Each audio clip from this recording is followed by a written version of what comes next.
Pomladno sonce. Slika kmečke hiše, pred katero stoji vrsta dreves, spada v začetno fazo slovenskega impresionizma. Nastala je leta 1904 na Bevkah pri Vrhniki.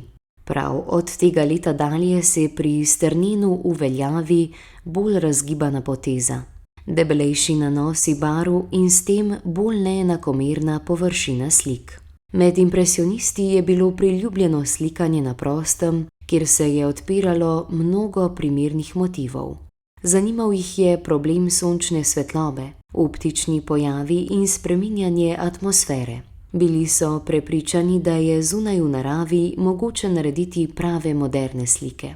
Veliko so slikali v okolici Škofje Loke in v tistem obdobju so naslovi njihovih slik pogosto vsebovali besedo sonce.